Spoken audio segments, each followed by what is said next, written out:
When the suburban HOA hit a black man with a fine for collecting spring water, they were certain they had put him in his place. But he, in turn, allowed the land to reclaim its voice, letting nature itself decide who held the real power.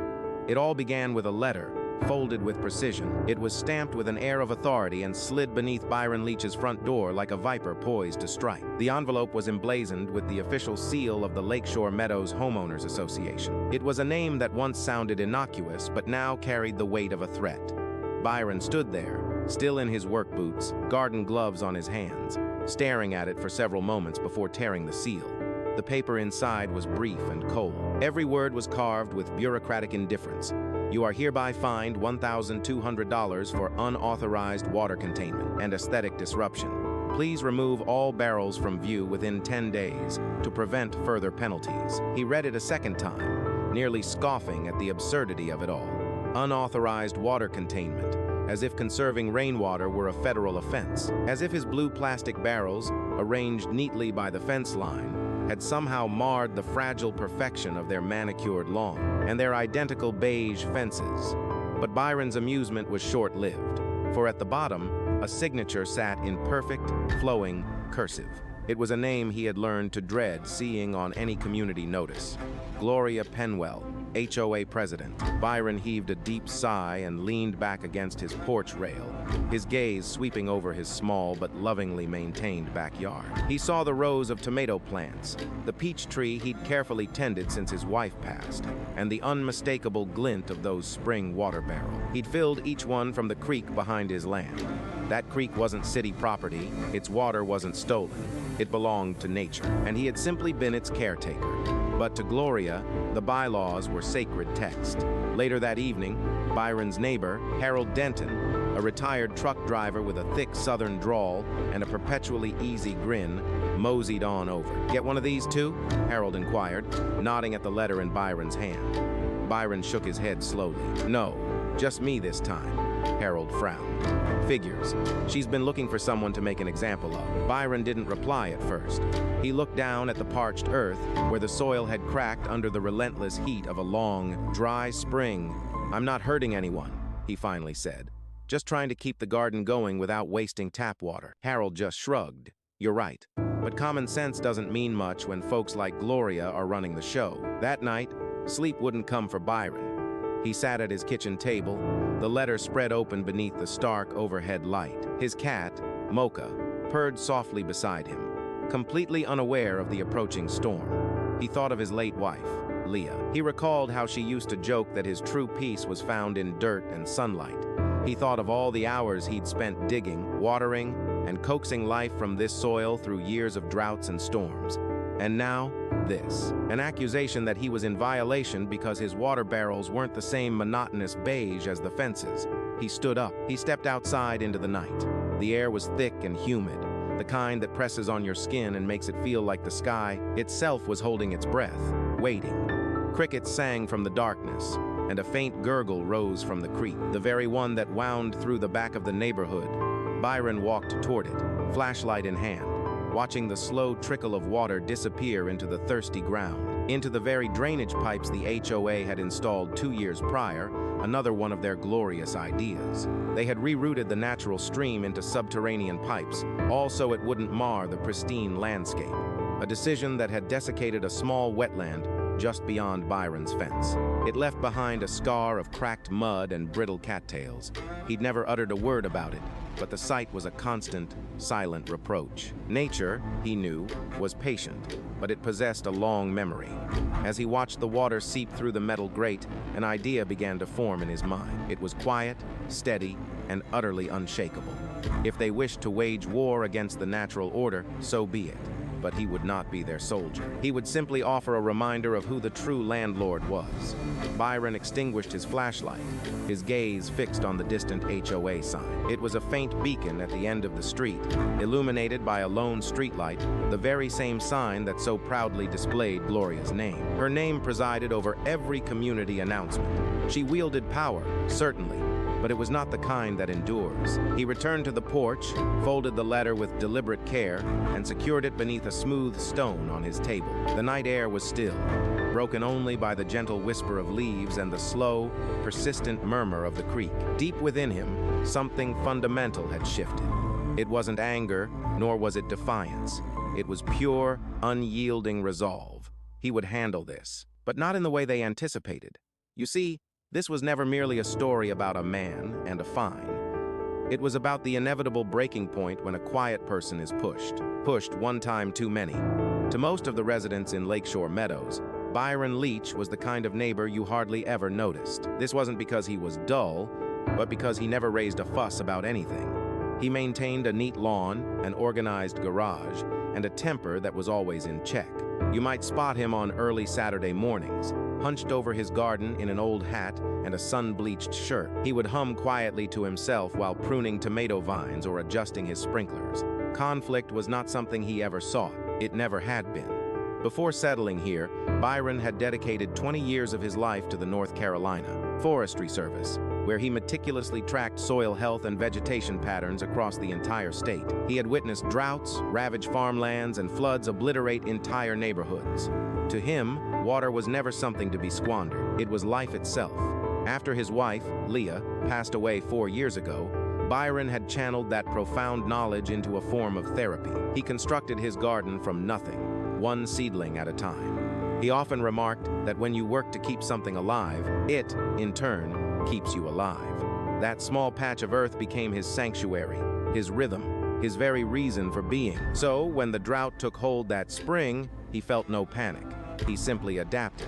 He began collecting water from the natural stream that flowed just beyond his back fence, a practice he was familiar with, though now on a much larger scale. He purchased several barrels from a local hardware store, meticulously cleaned them, and assembled a system that resembled a science fair project more than anything remotely threatening. His contraption collected rain runoff, filtered water from the creek, and was the sole reason his plants were still alive. Then, one afternoon, as Byron was checking the flow rate of his system, Paula Monroe, a longtime resident who lived just 2 houses down, paused at his fence, carrying a basket of lemons. "Byron, I swear, your backyard looks like something straight out of a magazine," she remarked with a warm smile. He offered a soft chuckle. "It's mostly just dirt and patience." Paula then inclined her head toward his barrels. "You know Gloria isn't going to approve of that, right?" He just smiled, not yet grasping the gravity of her warning. "It's just water, Paula, not some back alley speakeasy," he sighed, though he knew she was right. That woman sees everything. "Be careful," Paula had urged, her concern genuine.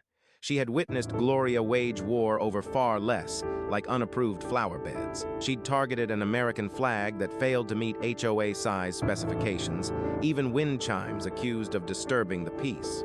But Byron believed water was too elemental, too natural to ever cause a stir. He could not have been more mistaken, for it was around that very time the Homeowners Association had begun tightening its suffocating grip on the neighborhood, demanding absolute uniformity. Every fence painted the exact same shade of beige. Every mailbox, a clone of the next. Every lawn sheared to a precise, mandated height. To Gloria, these were not mere preferences. They were principles. Rules, she would often declare at community meetings, are what keep us civilized. Without them, chaos takes root. And apparently, chaos looked exactly like a neat row of blue water barrels tucked behind Byron's fence. One evening, Byron ambled into his backyard, just as the sun bled its final light behind the trees, the rays catching the water held within the barrels. It turned the simple contents to liquid gold. In the quiet peace, he dipped his hand in, the coolness a welcome touch. For a fleeting instant, he felt Leah there, as if she were whispering for him to hold fast to what truly mattered. Then, the peace was shattered by the crunch of gravel, a familiar, metronomic stride. Byron turned. It was Gloria Penwell herself, marching toward his fence, clipboard in hand, her white blouse as crisp and starched as her demeanor. She looked as though she were inspecting a military installation. "Mr. Leach," she began, her voice a silken blade, "we've received complaints regarding your property." Byron arched a single eyebrow. "Complaints? About what?" "The barrels," she stated, her tone flat and absolute. "They fail to conform to the neighborhood's established visual standards. They aren't even visible from the street," he replied, his voice a study in calm. "They are visible from the walking trail that runs behind your fence," she countered. We simply cannot have residents creating such eyesores. It diminishes property values. Byron regarded her for a long moment, carefully measuring his words. You do understand that I'm collecting spring water to conserve our resources, don't you? It's perfectly legal, and it's what's keeping my plants alive through this drought. A thin, bloodless smile touched Gloria's lips.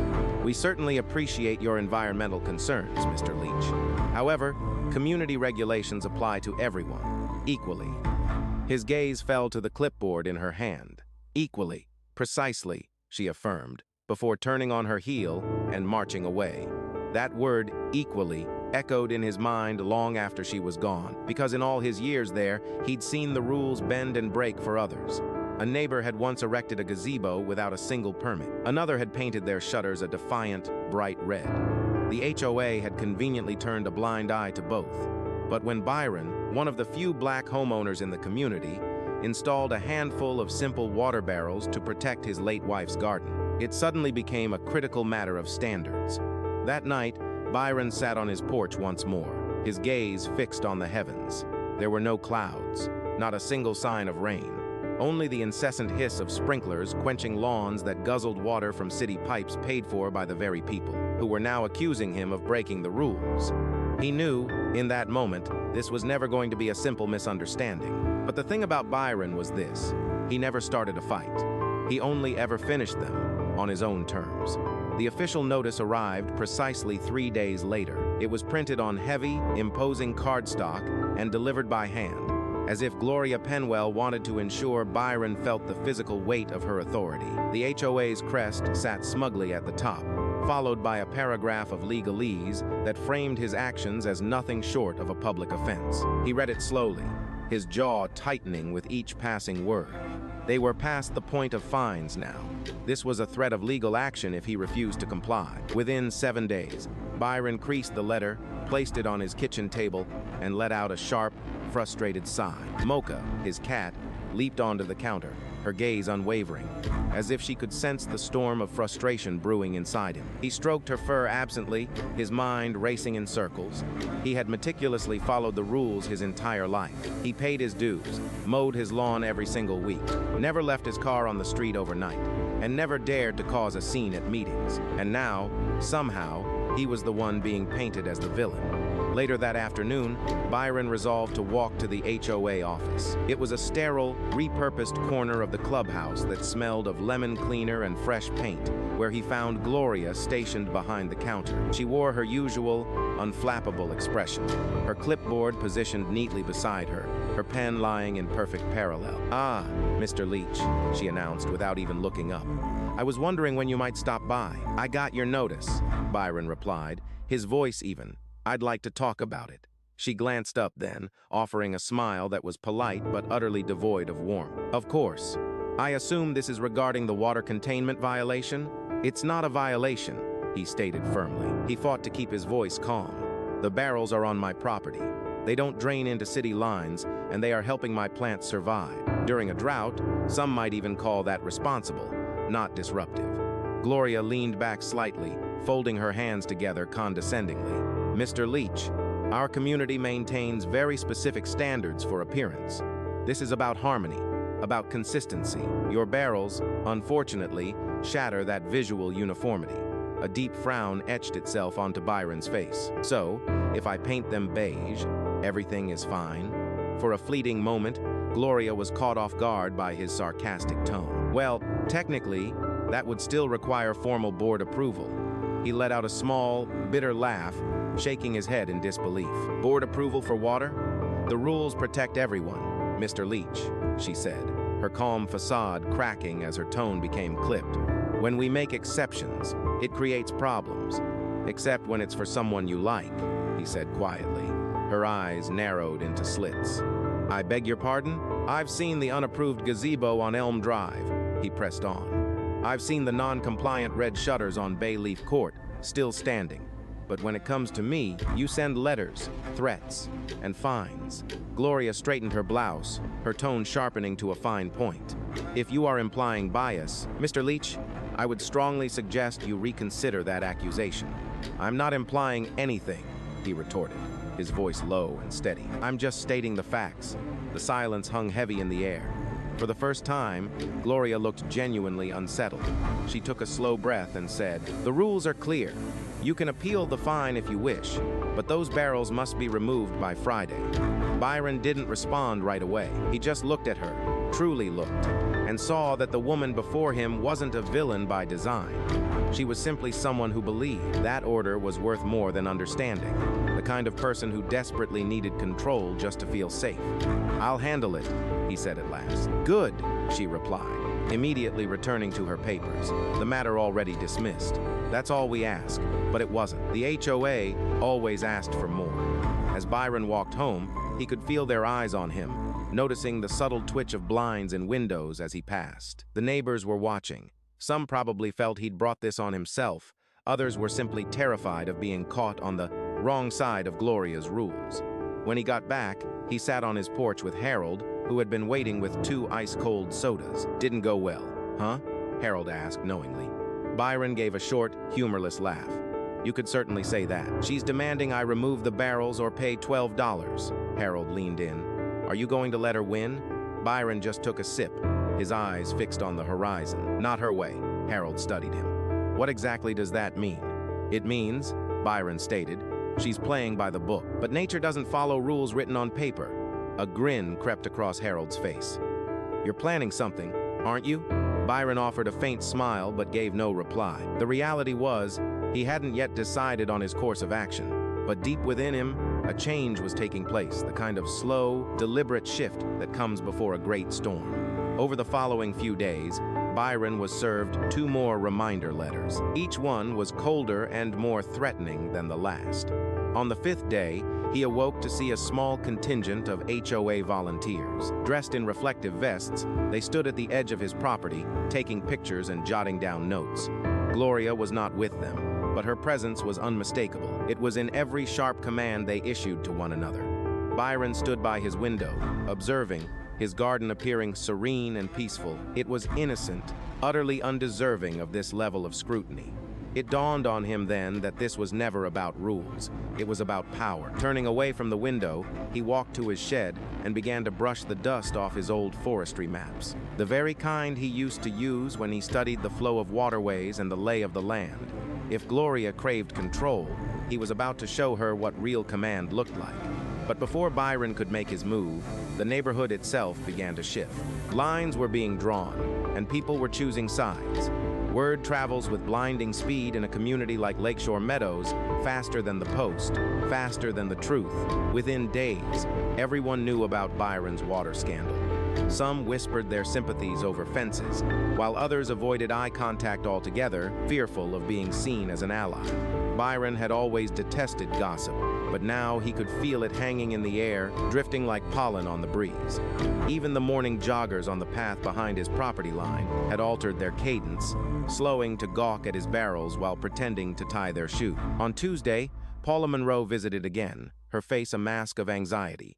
She held a basket of oranges, the way one might bring a peace offering before delivering bad news. "Byron, honey, I believe Gloria is actively turning people against you," she said softly. "She's informed the HOA board your system could be a contamination risk." Byron blinked. "A risk? It's spring water, Paula. It's cleaner than what's flowing from our own faucets." "I'm aware of that," she whispered, glancing around nervously. "But not everyone else is. She's spreading rumors that it could attract mosquitoes, possibly even breed bacteria." He let out a single, humorless laugh. It was a laugh of pure disbelief. "She will say anything to make sure she comes out on top." Paula paused, then lowered her voice. "Byron, I've lived here for 15 years. Gloria never loses these fights. You should just concede."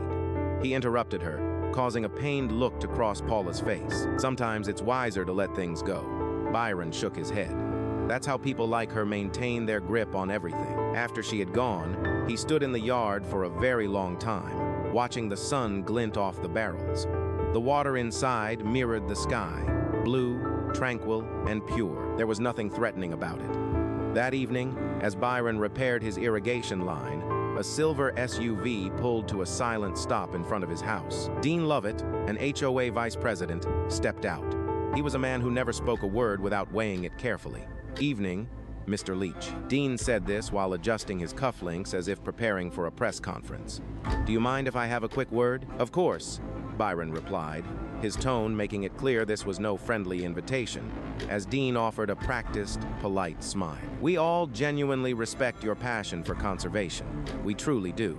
But the board is facing considerable pressure. Gloria has been fielding complaints, and if she fails to act, it reflects poorly on all of us. Complaints from whom? Byron asked pointedly. Dean shifted uncomfortably. You know how these things are. People get to talking. Yes, Byron said quietly, and they often listen to the wrong voices. Dean stepped closer, lowering his voice conspiratorially.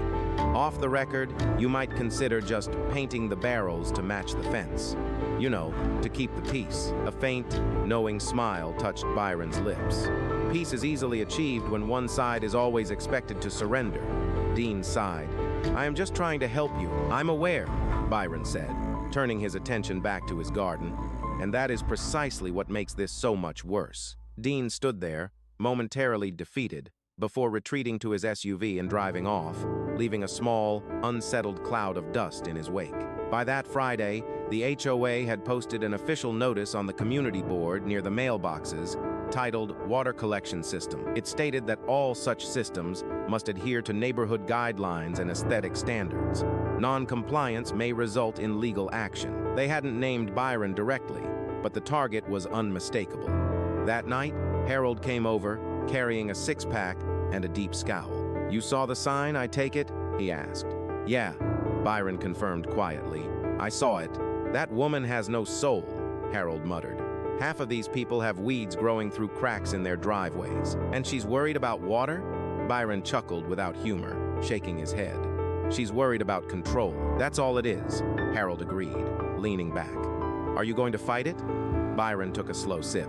I already am. Over the next week, a quiet divide settled over the neighborhood. One group, mainly older residents loyal to Gloria, viewed Byron as a troublemaker. The other faction, composed mostly of younger families, admired his calm and resolute refusal to back down. One afternoon, as Byron checked the creek behind his yard, a neighbor named Eddie Larson, who lived across the street, approached with his teenage son. Hey, Byron, Eddie called out.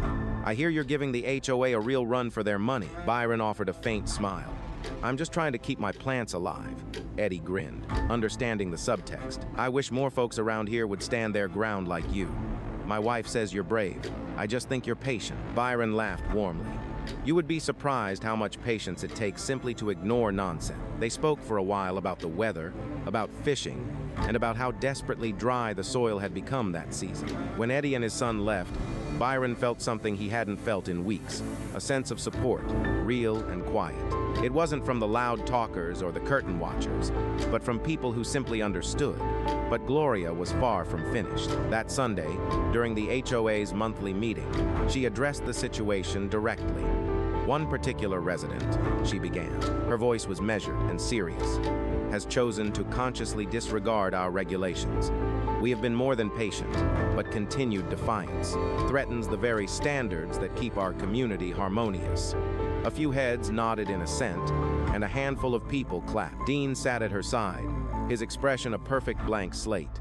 In the back, Paula sat frowning, her hands clenched tightly around her purse. When the meeting concluded, people filed out in a wave of murmurs, some agreeing with Gloria, while others whispered their growing doubt. Byron's presence was unnecessary. He could already feel the profound shift in the atmosphere, for the battle lines had been drawn that night. As ominous rain clouds gathered for the first time in weeks, Byron stood at the boundary of his yard, his gaze fixed on the creek's feeble trickle. The air hung heavy, electric with a sense of promise. He whispered to himself, the words like a quiet prayer, let nature handle it. But the downpour that followed was far from an ordinary storm. It was destined to become the breaking point for everyone involved. The tempest struck late on a Thursday night, its initial sounds deceptively familiar, like the steady, soft patter of a Carolina rain. It seemed harmless, but within an hour, the heavens tore open, unleashing a torrent with a kind of overwhelming force, a force that compels you to cease all activity just to listen. The gutters overflowed, and the wind howled like a specter through the trees, and the parched soil of lakeshore meadows drank with a desperation, as if it hadn't tasted water in years.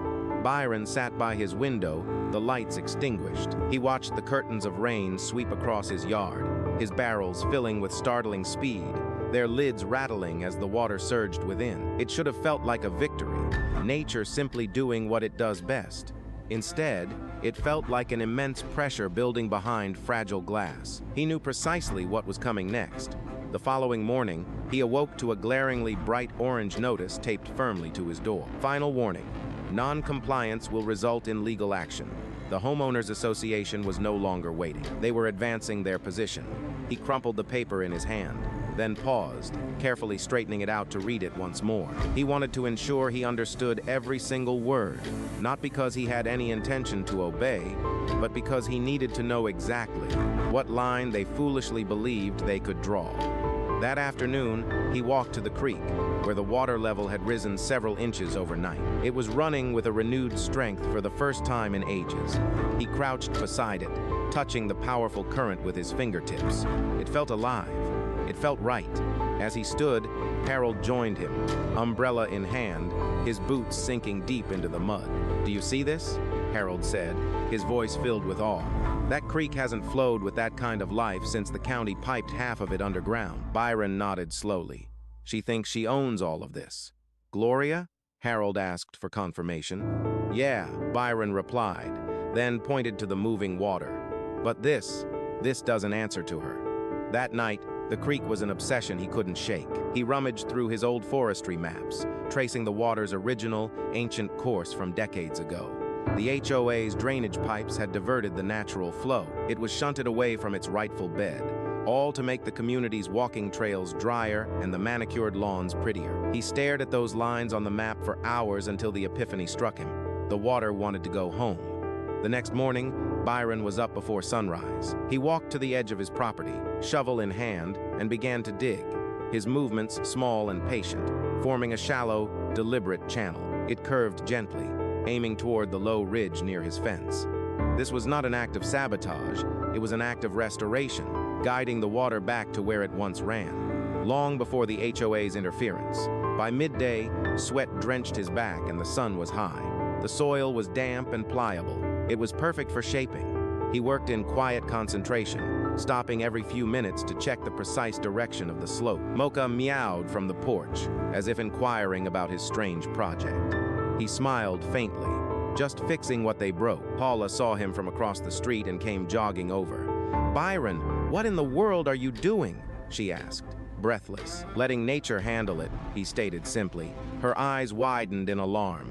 "You're not planning something reckless, are you? Something bad?" he said, leaning on his shovel. "No, just natural." She looked as if she wanted to say more, but held her tongue. Instead, she said softly, "Be careful. Gloria's already talking about filing for an injunction." Byron nodded. "She'll get her wish soon enough." 2 days later, another storm rolled in, not as fierce as the last, but it was enough to bring that steady, determined rain. Byron stood on his porch, raincoat zipped, watching the water begin to move. The creek swelled again, flowing into the path he'd carved. Slowly, steadily, it followed his design. The channel curved behind his garden and headed toward the HOA's drainage ditch. But this time, it didn't stop there. The flow slipped past the ditch's edge, trickling toward the manicured lawn that stretched behind the clubhouse. Gloria's pride and joy. Byron watched in silence. The sound was almost peaceful, like nature clearing its throat after years of forced quiet. The next morning, chaos erupted. Half the communal lawn was underwater, the decorative flower beds were completely submerged, and the small artificial pond near the clubhouse had transformed into a muddy swamp.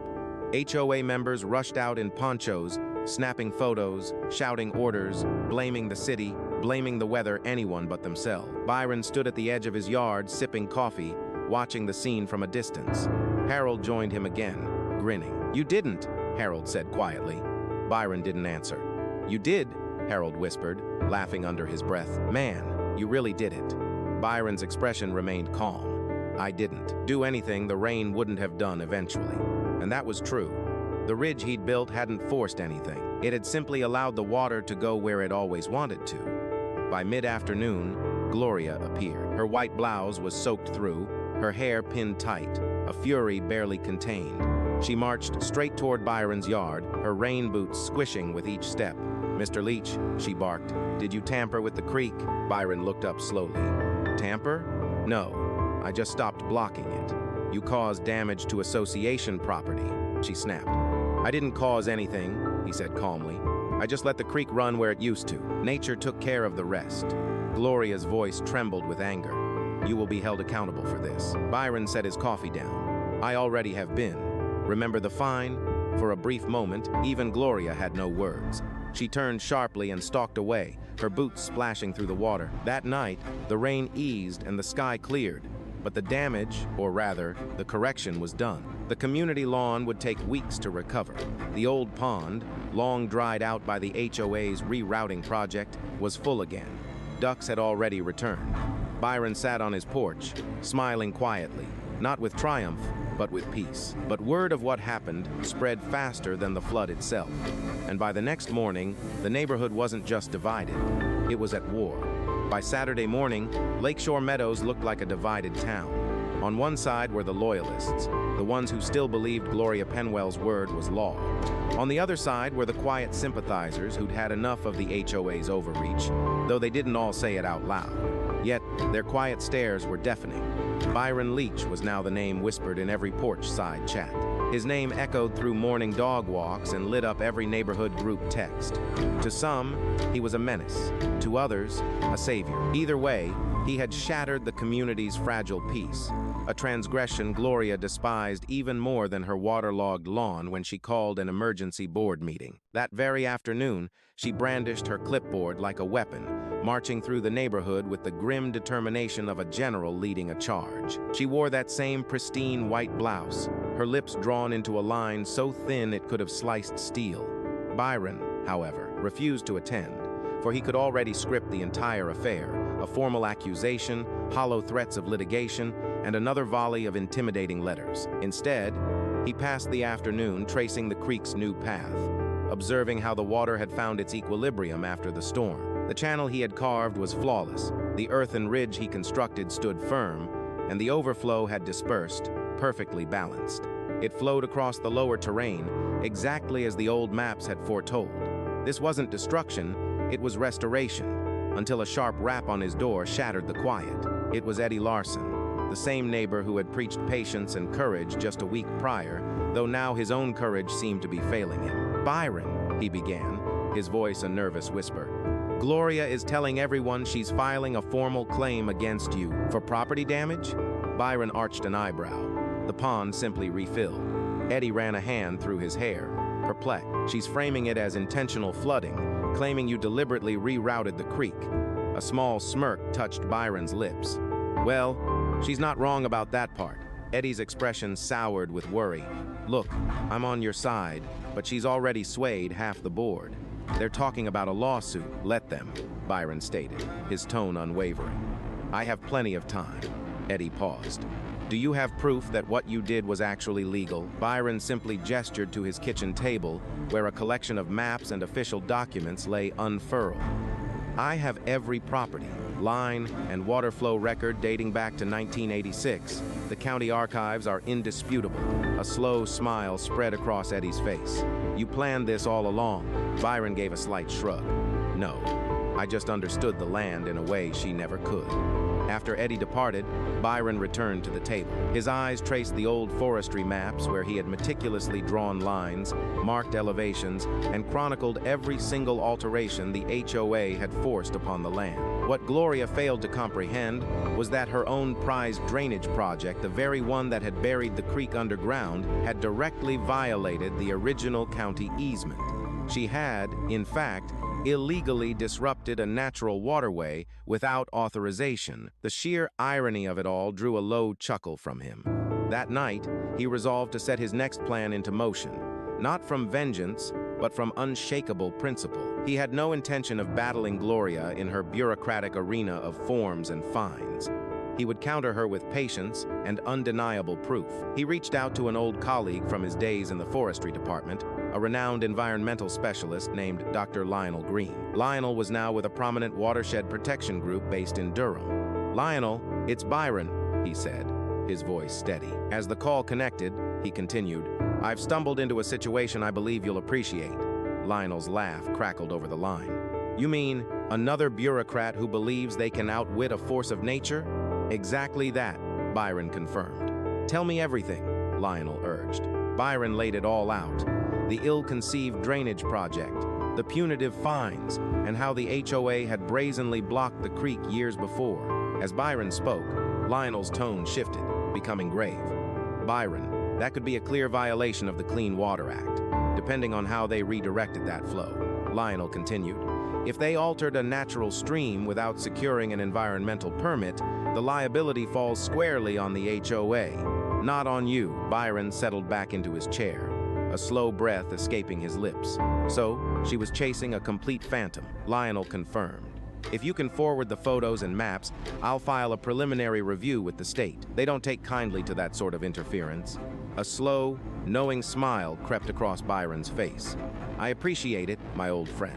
By Sunday morning, Gloria was on a relentless crusade, marching door to door for signatures on her petition to restore order. Her sharp voice carried through the quiet streets, echoing off driveways and mailboxes, oblivious to Byron standing silently by his fence. Camera in hand, he documented the flooded lawn, the diverted ditch, and the pond, which was once again teeming with wildlife. Every click of the shutter was another piece of irrefutable evidence. That afternoon, Harold stopped by, holding a cup of coffee. "You look like a man holding a winning hand," he remarked. Byron grinned. "Let's just say I have friends in influential circles, higher places," Harold chuckled. "You're relishing this a bit too much, aren't you?" "I'm relishing the quiet part," Byron corrected, "the part where nature and the law finally find common ground." The following week, a letter arrived, but this one wasn't from Gloria.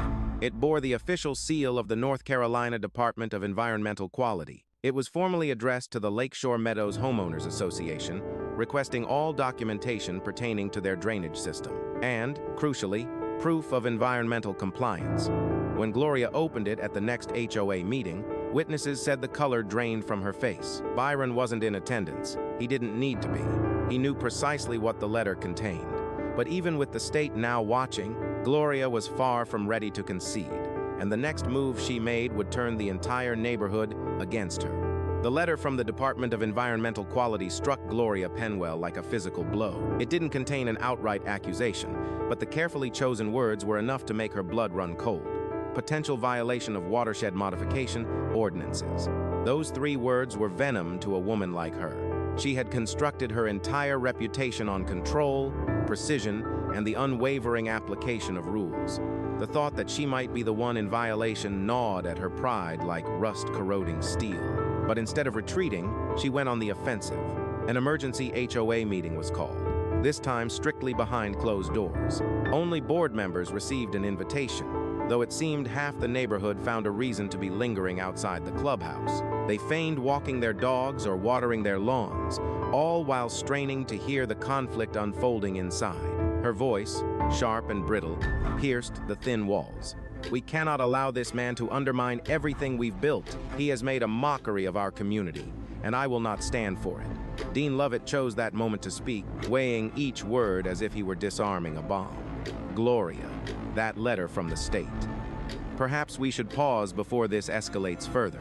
If they determine the drainage system violates an environmental code, enough, she snapped, cutting him off. "We have done nothing wrong. But if we push this and it backfires," I said. "Enough, Dean." Her voice dropped, becoming quieter, yet somehow heavier. "If we allow him to win, we lose control of this neighborhood. Order matters. Discipline matters." Outside, Byron stood at the edge of the lawn, arms crossed, simply listening. There was no smile on his face, no joy in her escalating panic. He simply understood. She wasn't fighting him out of mere spite anymore. Her illusion of control was a battle she was desperately fighting. Later that evening, as the sun bled out behind the trees, Byron found himself walking the creek's edge once more. A cool breeze drifted through, carrying the scent of damp earth and sweet honeysuckle. The channel he had carved ran pure and constant. It was breathing life back into the old pond. which now teemed with activity as frogs chorused from the banks and birds skimmed across its shimmering surface. Their wings caught the fading light in brilliant flashes. Harold appeared beside him, hands tucked into his jacket pockets. Can you believe this? The whole place is turning into a nature reserve. A faint smile touched Byron's lips. This is how it always was. Harold sent a pebble skipping across the water. It's strange, isn't it? You fix something, and they call it damage. Byron spoke quietly. People like Gloria, they don't see balance. Anything they can't control, they see as chaos. 2 days later, the state dispatched an inspection team to Lakeshore Meadows. 2 white trucks, each emblazoned with the DEQ logo, rolled into the community as residents watched from behind drawn curtains. Some even filmed from their porches. Gloria intercepted them at the clubhouse, papers clutched in her hand. Her smile stretched thin and artificial. "Good afternoon, gentlemen," she began. "I assume you're here to resolve a simple misunderstanding." One of the inspectors, a tall man in a tan jacket, replied with a level voice, "We're here to conduct a review of your stormwater management system and to confirm compliance. It shouldn't take long." For the next hour, they meticulously walked the property, taking photographs. They measured runoff points and documented every drainage pipe until they finally arrived at the old pump. Now full and brimming with life once more, one of the men paused, scribbling a note on his clipboard. "This area was previously dry?" he inquired. "Yes," Gloria answered immediately. "It flooded because of unauthorized interference from a resident." Byron, who was standing just a few yards away, heard every word. He stepped forward. "Unauthorized? This creek ran through here naturally long before you decided to bury it." The inspector's gaze shifted to him. Then he looked at the ground. "He's correct. The county's 2002 water survey designates this area as a live stream corridor. Diverting it would have likely required a permit." Gloria's jaw tightened. "That simply can't be correct." The inspector offered a polite, unyielding nod. "We will review the official records. If the HOA altered the water's flow without authorization, that is something we will need to address." A murmur rippled through the onlookers. Neighbors exchanged knowing glances, and a few even cracked a smile. That night, Byron was back on his porch. He watched lightning dance silently in the distance. The storms had grown more frequent, and with each one, the creek swelled a little stronger. The land was healing itself before his very eyes.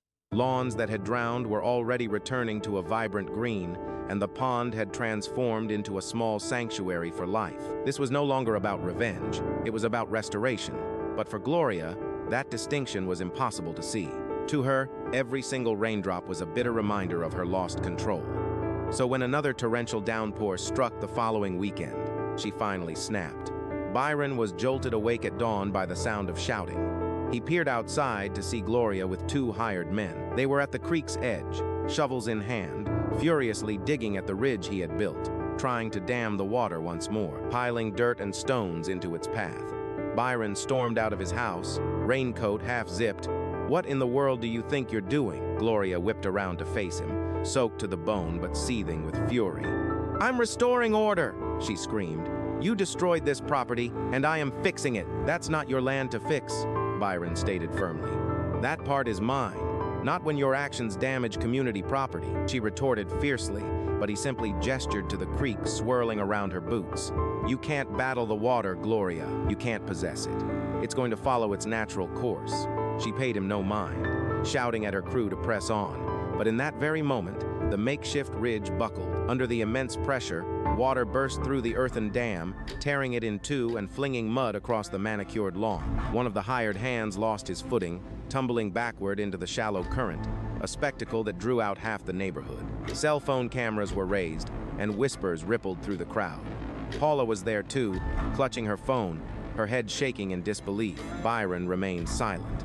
He just stood there and watched as the creek reclaimed its rightful path, its current now stronger, as if nature itself had finally lost its patience. Gloria shrieked something about lawsuits, but her threats were lost to the wind. They were all watching the water pure, unstoppable, and free. But as the waters calmed and the undeniable truth settled in, the community would soon be forced to make a choice. They would have to decide whose version of order they truly believed in. By Monday morning, Lakeshore Meadows wore a different face, not one of ruin, but of reality. It was the kind of authenticity that appears only when a facade of perfection cracks. Streaks of mud traced the edge of the clubhouse lawn, and the pond shimmered, appearing fuller than anyone could recall. A few ducks had even returned, waddling nonchalantly past the Keep Off Grasses signs in what seemed like a deliberate act of mockery. Gloria Penwell, however, was far from amused. She had spent the entire weekend launching a barrage of emails at the HOA board, the city, the county, and even a local news station. Each message was crafted like a formal declaration of war. Resident causes environmental damage. Illegal tampering with community property. Request for immediate legal review.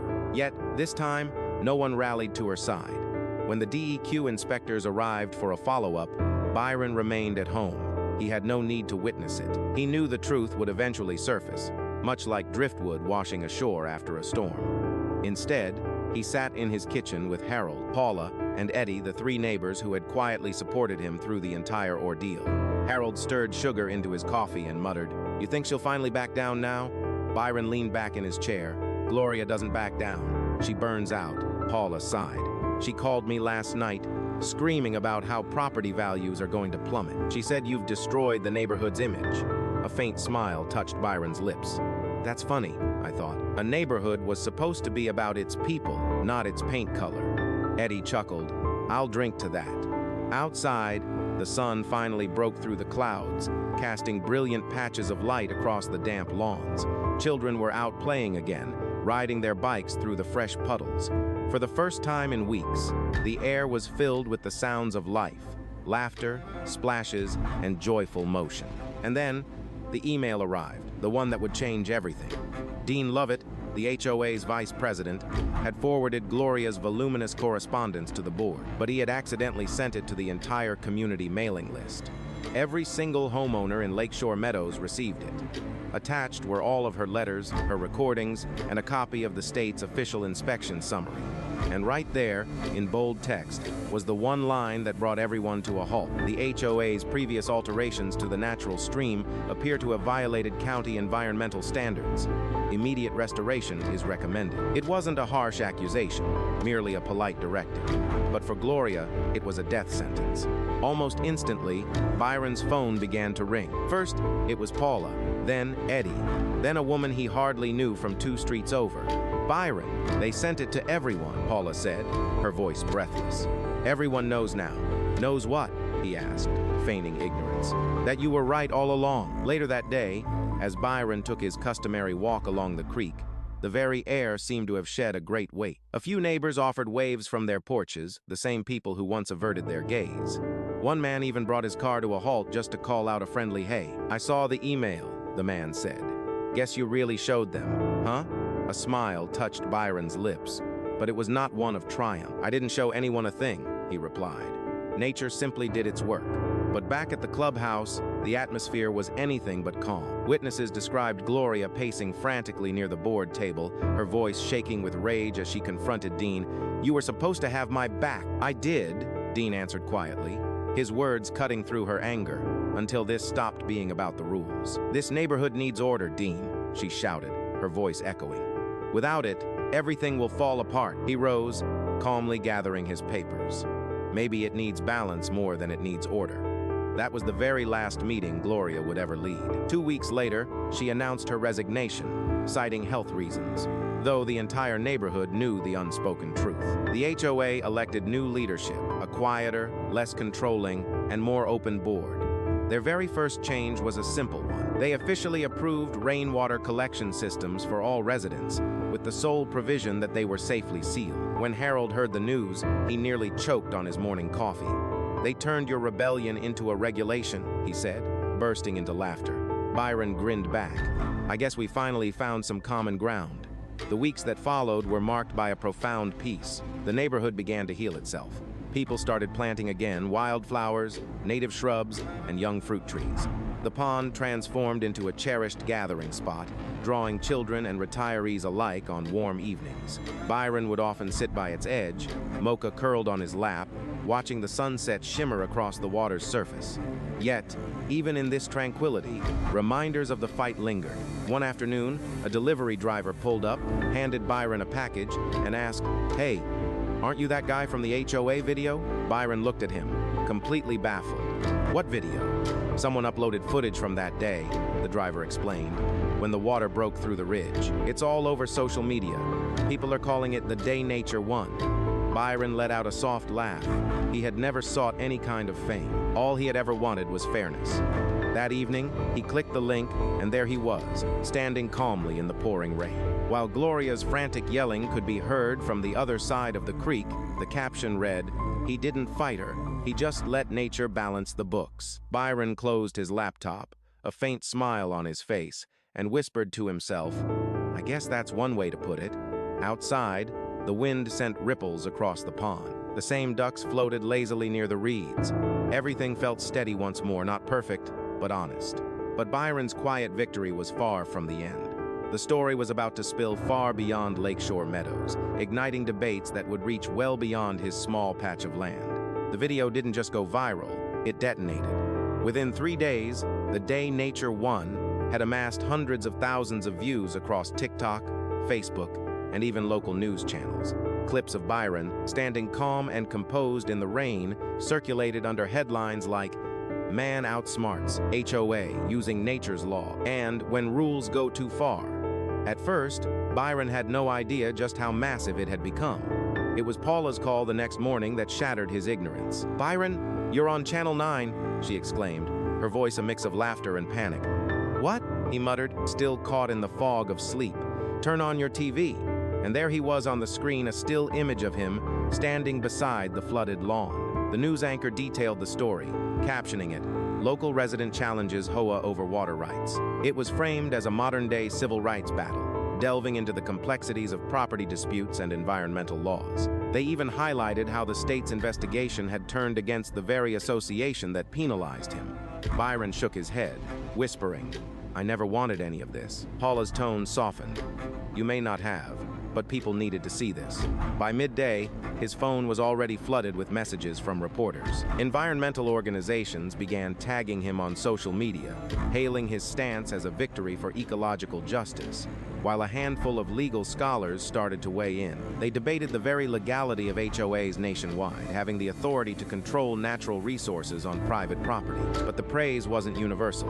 Some residents, still fiercely loyal to Gloria, accused Byron of something far more sinister. They claimed he was turning their quiet community into a media circus, with anonymous posts on neighborhood forums labeling him a troublemaker and an attention seeker. One post venomously declared, "He just wants to be famous. He couldn't care less about the damage." Byron tuned it all out. Fame held no appeal for him. What truly captured his attention was the flood of messages from complete strangers, all reaching out to share their own struggles. A man from Arizona wrote, "Our HOA prohibited solar panels, calling them an eyesore.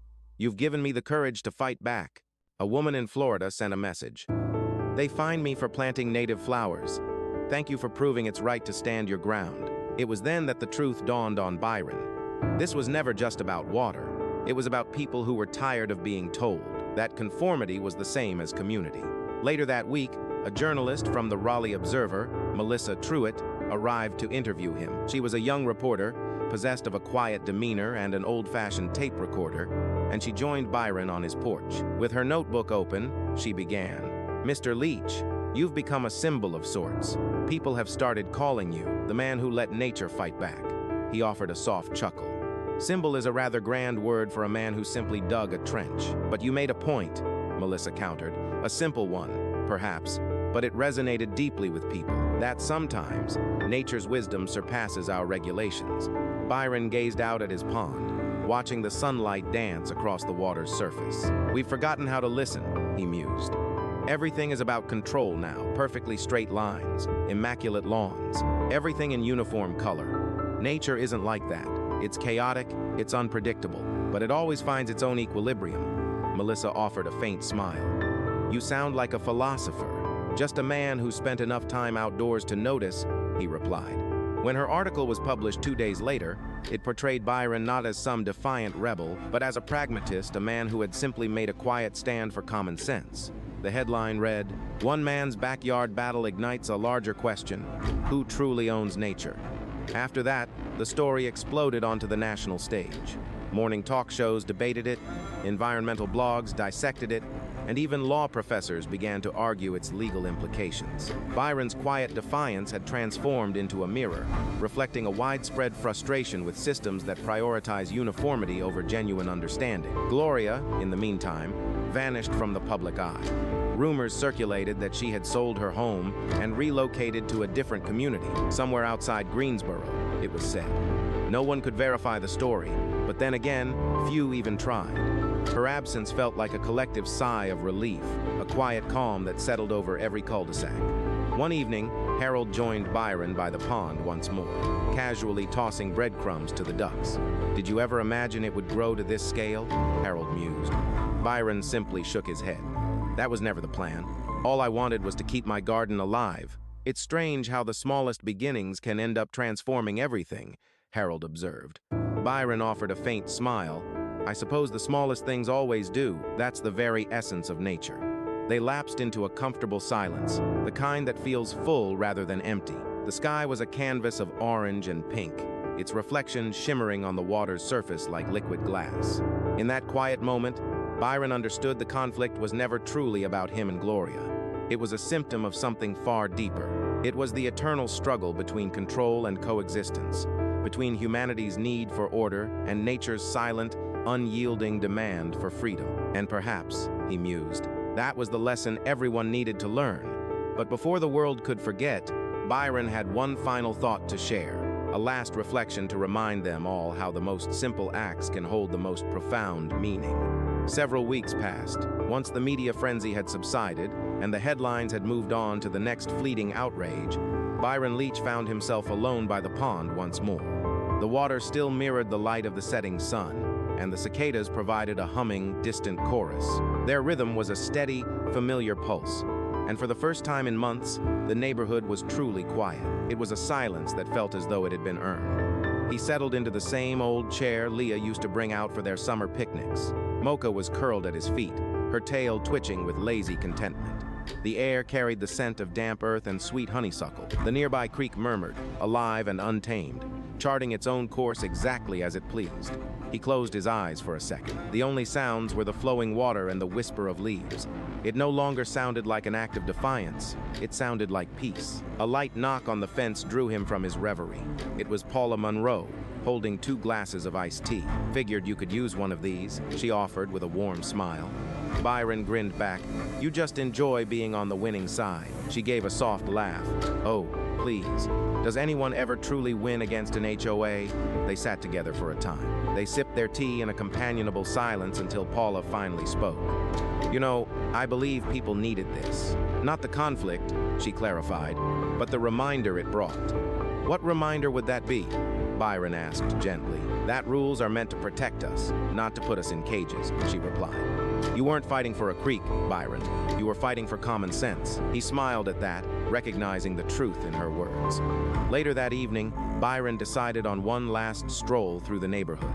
It felt different now, not because of the flood or the news stories, but because of a subtle shift in the people themselves. Children were playing near the pond without their parents hovering anxiously, and neighbors were chatting across their driveways once again. Someone had even begun planting wildflowers along the creek's edge, allowing a splash of color to reclaim a once forbidden space. As Byron walked past the community bulletin board, a newly pinned announcement caught his eye. It was addressed to all residents. "All are encouraged to participate in the Lakeshore Meadows Green Initiative, promoting sustainable gardening," he read. "Natural water collection and environmental restoration, inspired by our own resident, Mr. Byron Leach." He stared at the notice for a long moment. Then, a low chuckle escaped him. "Well, I'll be. It seems nature finally joined the HOA." The following morning, his phone rang. It was Melissa Truitt. "Byron," the reporter began, "I just wanted to reach out and let you know." He let out a soft sigh as she explained. Your story is being picked up for a national feature on environmental stewardship and community reform. I never intended for any of this to become a movement, he admitted. I think that's precisely why it did, she replied. You didn't force a single thing. You simply reminded everyone that sometimes the real solution is to let go of control. He offered his thanks, ended the call, and stepped back into the morning air. The grass was still cool with dew, the atmosphere warm yet gentle. The barrels, now coated in a neutral shade after the storm of controversy, stood silently by his fence, brimming with clear water. They were no longer an act of defiance. They had simply become part of the landscape. A few houses down, Eddie Larson waved from his driveway. "Hey, Byron, got my own setup now," he announced with pride, gesturing to a fresh row of rain barrels. "Figured if it's all above board, might as well do it properly." Byron chuckled. "Just make sure Gloria's specter doesn't materialize with a clipboard." Eddie grinned back. "If she does, I'll just have to offer her a drink." Byron walked back toward his porch. He sank into his chair and took a long, slow breath as the wind danced across the pond, sending small circles spreading outward, one after another. That, he realized, was how change truly happened. Not in a single tidal wave, but in ripples. One person does what's right, and another finds the courage in that. His thoughts drifted to Leah again, the sound of her voice, the warmth of her presence, and the way she used to explain to him that patience wasn't about waiting in silence, but about standing steady when everything else stopped making sense. Perhaps, without even knowing it, that's what he'd done. As the sun began its descent, painting the sky in strokes of orange and gold, Byron spoke quietly, his words meant for no one in particular. Nature never hurries, yet everything is accomplished. I suppose we should take a lesson from that. He rose to his feet. Brushing the dust from his jeans, he surveyed his neighborhood, finally settled into a state of peace. There was a deep satisfaction in the knowing. He hadn't won by shouting or fighting or shattering the rules. He'd won by trusting something far bigger, older, and wiser than any HOA regulation. Balance. He turned back to the camera he had positioned earlier, preparing to record a message for the online community that had formed around his cause. As the small red light blinked to life, a silent witness was born. A few weeks later, when the clamor had subsided and the headlines had moved on to the next fleeting outrage, Byron Leach found himself by the pond once more, truly alone. The water's surface was still capturing the golden light of the early evening sun as cicadas hummed their steady rhythm in the distance. It was a familiar, constant pulse. For the first time in months, the entire neighborhood was quiet. It was the kind of quiet that feels earned. He settled into the same old chair that Leah always used to drag out for their summer picnics. Mocha curled up at his feet, her tail flicking with a lazy contentment. The air carried the scent of damp earth and sweet honeysuckle. Nearby, the creek murmured a living, untamed thing, winding its course exactly where it was meant to go. He closed his eyes for a moment. The only sounds were the gentle flow of water and the rustle of leaves. It no longer sounded like rebellion. It sounded like peace. A soft rap on the fence post pulled him from his reverie. It was Paula Monroe again, this time holding 2 tall glasses of iced tea. "I thought you might need this," she offered with a warm smile. Byron couldn't help but grin back. "You just enjoy being on the winning team." She let out a soft laugh. "Please, do you really think anyone ever truly wins against an HOA?" They sat for a while, sipping their tea in comfortable silence. Finally, Paula spoke. "You know, I think this is what people needed. Not the fight, but the reminder." "What reminder is that?" Byron asked. "That rules are meant to protect people," she replied, "not to cage them. You weren't fighting for water, Byron. You were fighting for common sense." A slow smile spread across his face. He knew she was right. As dusk settled that evening, Byron decided to take one more walk through the neighborhood. It felt transformed, and not by the flood or the news report. The change was in the people themselves. Children played freely near the pond, their parents no longer rushing to scold them. Neighbors were conversing across their driveways again, and someone had even started planting wildflowers along the creek. Color was finally returning to a place where it had long been forbidden.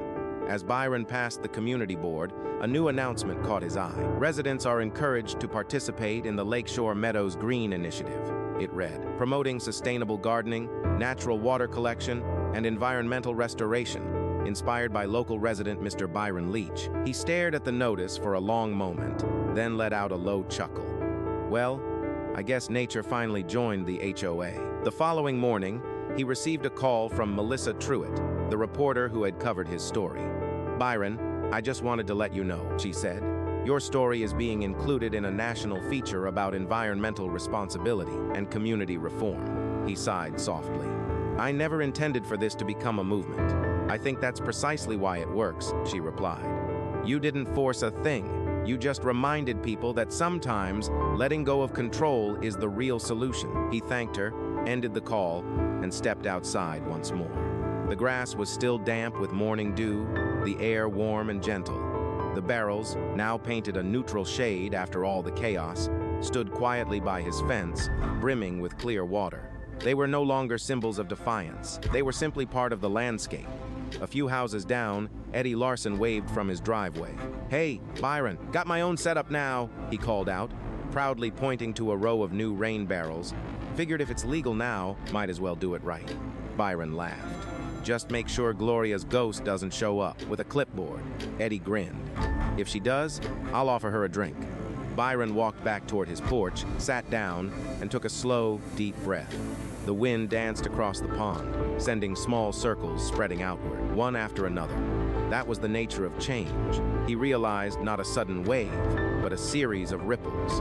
One person does the right thing, and someone else finds the courage to follow.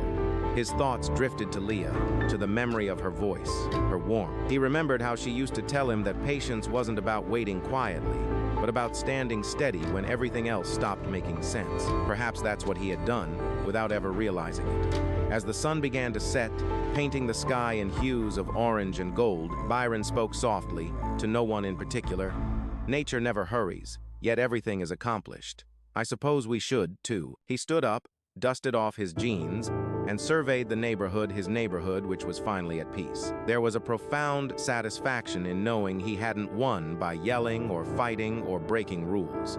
He'd won by trusting something bigger, something older and wiser than any HOA regulation: balance. He turned back toward the camera he'd set up earlier to record, a message for the online audience that had gathered around his story. The small red light blinked on. He looked directly into the lens and said, "If this entire experience has taught me anything, it's that sometimes. To make your voice known, you need not wage war against the world or nature itself. Simply act with integrity and allow the truth to find its own voice. Never fear championing what is just, no matter how trivial it may seem, for the smallest of seeds can grow into the mightiest of forests, just like this." He paused. His hardened features seemed to melt away. "For those of you who have stayed with me on this journey, I thank you. And if you feel, as I do, that tales like these hold a vital importance, then I invite you to join this community. Because in this world, we all occasionally need a reminder that acting with honor doesn't require a shout to create a ripple of change." He offered a quiet, knowing nod. Then the lens went dark as he watched twilight bleed across the horizon. The final embers of daylight vanished behind the silhouetted trees, while the creek whispered its timeless song, a constant testament that nature and truth will inevitably forge their own path. And in that moment, Byron Leach released his burden, a profound peace settling over him, certain the world had received the message he never intended to raise his voice to deliver. A whisper was all he ever intended,